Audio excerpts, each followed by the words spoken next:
With the release of Webforms version 2.0, Webforms functionality is now divided into two security-controlled sections.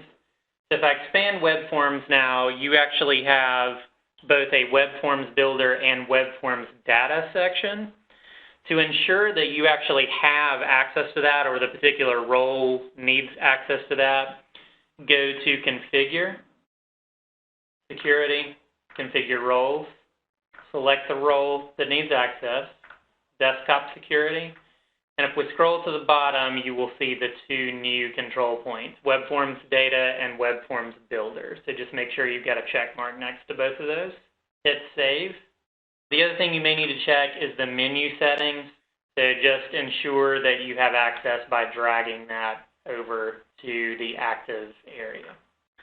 Let's start off by actually taking a look at a client incident report web form that's already been added to a client record. So to do that, we're going to go to the client's desktop. So incident reports are actually added and housed under the History section. So if you go to History, you'll see Incident Reports, and this is where incident reports are actually going to be added. So again, let's take a look at one that has been completed. We click on the plus minus, and we'll open this back up.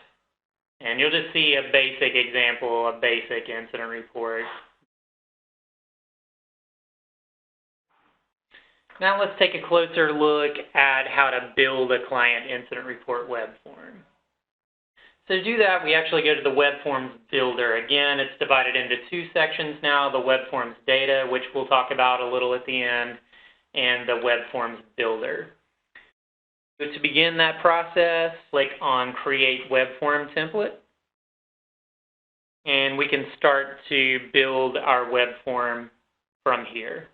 The next thing we need to do is actually select the doc type, which will be Incident Report. Our doc format, which defaults to Client Incident Report. Give the form a name and then a version number.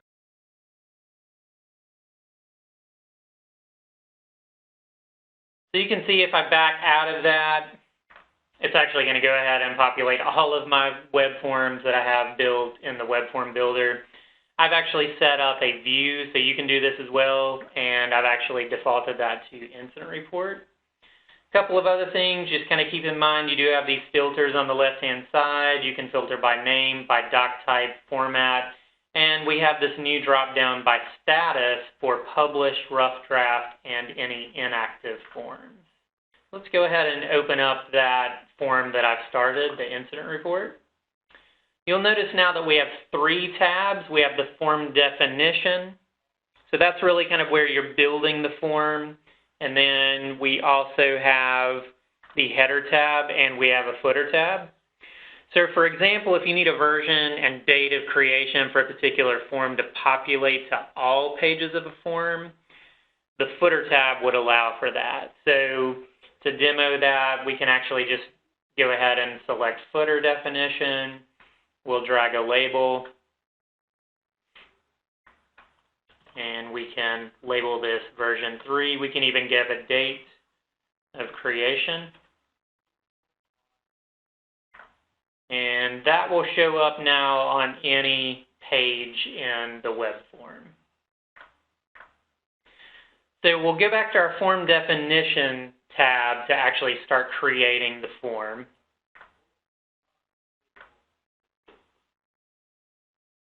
Let's take a look at the form elements first. These are the standard form building elements that you're going to use. You can drag and drop these. You can resize. You can use these elements to stylize and build your forms. So the first thing I'm going to do, of course, is give a title to my web form.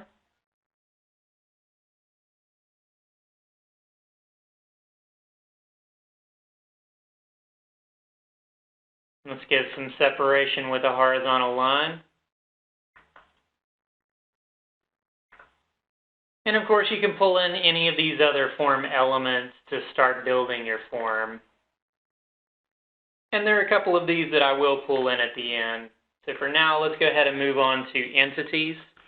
They are a means of adding either employee or client information to a web form based on known data fields. So in order to add an entity, we click on Add Entity.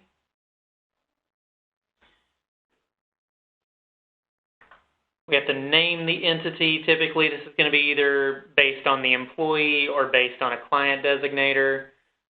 This is going to be a client incident report, so I'll name that client. The type, I'm going to actually select client. I'm going to leave this as a read-only mode.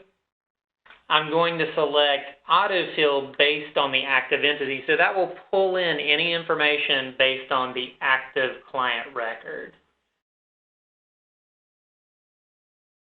The role is going to default to client. And then this new element, the primary checkbox, if the entity you're creating is linked with an associated record, client, or employee. So I actually am going to select that because I want to be able to actually search for this, and I want this to actually link into the client record I'm adding this to. Click on Add.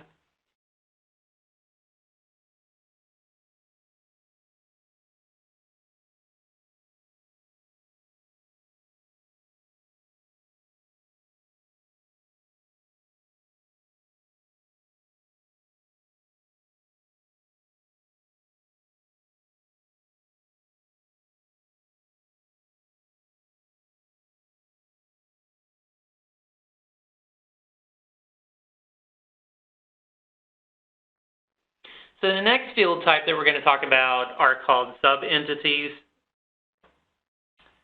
Sub-entities, similar to an entity, this is going to pull employee or client information that's also based on known data fields. These typically are fields that are contained deeper within the record than standard demographic information. So for example, diagnosis, info, medications, insurance information, etc. So to add a sub-entity, I first have to select the entity box. Now I can click on Add Sub-Entities, and I can select all, or I can individually make these available. So I will actually make diagnosis, medications, and allergies available for our incident report. Those are typically items that you may need for an incident report.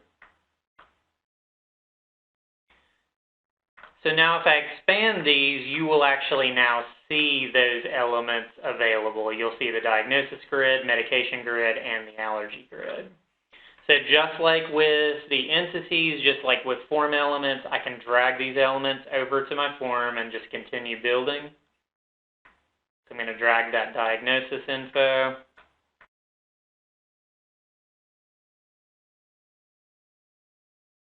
Pull the medication information. And finally, the allergy information. I'm going to finish up my web form by pulling in a couple of other form elements. So I'm actually going to pull in a text area. So this is going to give you like a larger text box. I can change the default height or width here.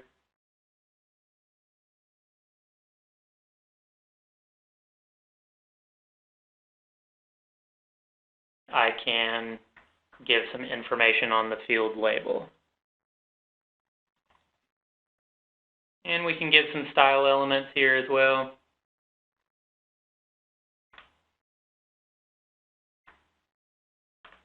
And the next field element that I'm going to show you, this is actually new with version 2.0. This is a draw pad element. This actually gives you the ability to draw within the web form. So this is really nice because we can actually upload an image. And for instance, I can upload a body diagram. And when we go to complete this web form and we add it to the client record, this is going to give me the ability to actually draw using my mouse on the injured body parts on the screen. And let's go ahead and finish the web form with the signature pad.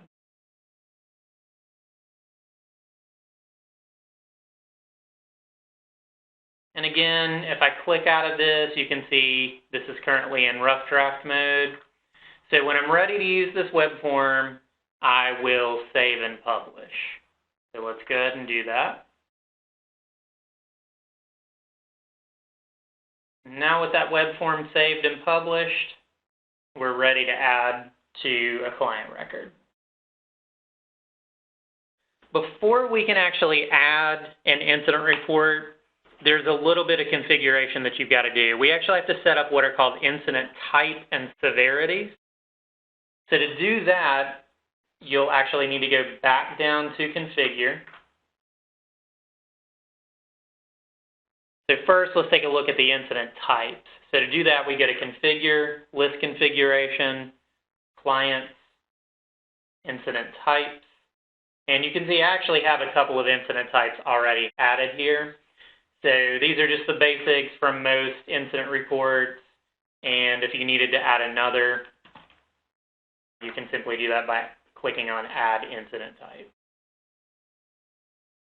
So very similar to that, we go Configure, List Configuration, Client, and we can set up our incident severities. So this is where you could set up, for instance, Level 1, Level 2, Level 3 incident report. Any other severity that you may need to add, just click on Add Incident Severity and type that in and click Update.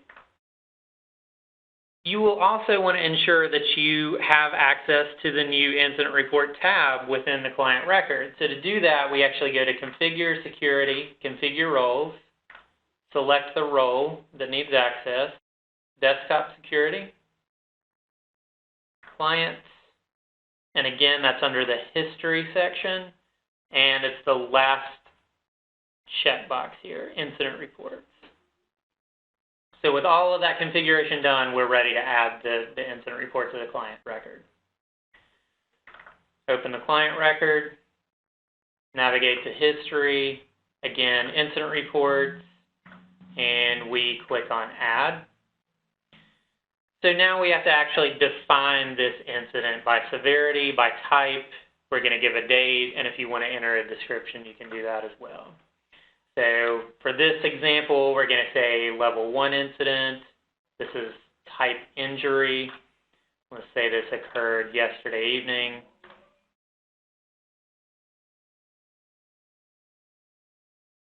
You'll notice we have two icons here. We have this plus minus. This is how we're going to go into the dialog to add the web form to the client record. And you also have a DMS icon. The purpose of this here is to add or attach any supporting documentation. So to add the web form, we're going to click on the plus minus. We click on Add Web Form, and we can select our incident report from the drop-down. Click on Add, and you will see the incident report populate. Notice the diagnosis grid is automatically pulling in all of the diagnosis information from that particular client. All of the header information is being pulled in automatically because of the way we set up the entity. So we can give detailed description. And here is the draw pad element.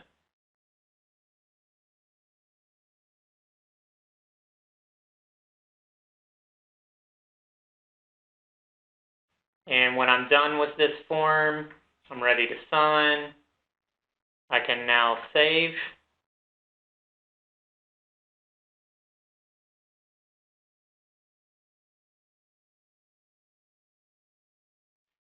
So the last thing I'm going to talk about is the new Webforms data section of Webforms. So you can think of this as a master search grid. This is a place where you can actually search for any web forms that have been added to client or employee records. Search by form name, incident, and that pulls up any of those incident reports that I have added. If you have actually linked the primary client back at the entity, then you will see the primary client populate. Same goes with caregiver or with supervisor. It's all going to depend on how you have set those entities up. And if you need to see that web form, simply double click and there it is available to you. If you need to attach any additional information, you also have that same DMS icon right there.